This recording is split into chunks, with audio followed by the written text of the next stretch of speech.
યોજાઈ 12મી international marathon. મુખ્યમંત્રી ભૂપેન્દ્રભાઈ પટેલે મેરેથોનનું ફ્લેગ ઓફ કરાવ્યું। 7 દેશોના હજારો દોડવીરોએ મેરેથોનમાં ભાગ લીધો છે। 12મી ઇન્ટરનેશનલ મેરેથોનમાં 1,25,000 દોડવીરોએ રજીસ્ટ્રેશન કરાવ્યું। દિવ્યાંગ રન, ફન રન અને પ્લેઝ રનનું આયોજન થયું હતું। મુખ્યમંત્રી ભૂપેન્દ્ર પટેલે શરૂઆત કરાવી હતી। વડોદરામાં યોજાયેલી 12મી ઇન્ટરનેશનલ મેરેથોન મુખ્યમંત્રી ભૂપેન્દ્ર પટેલે મેરેથોનનું ફ્લેગ ઓફ કરાવ્યું હતું।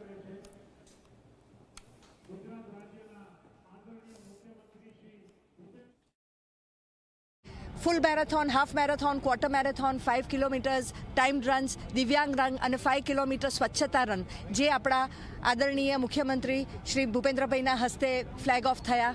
અને આ વખતે આપણે સસ્ટેનેબિલિટીનો જે એક કોઝ લઈને ચાલ્યા છે, જે આપણા આદરણીય પ્રધાનમંત્રીશ્રીનો બી એજન્ડા પોઈન્ટ છે। તો સસ્ટેનેબલ આપણે બનીએ, સ્વસ્થ આપણે બનીએ, સુરક્ષિત આપણે બનીએ અને વિકસિત ભારત તરફ વધારે વેગથી આગળ ચાલીએ, એ ઉત્સાહ અને એ સ્પિરિટનો અહેસાસ આજે અહીંયા થયો છે।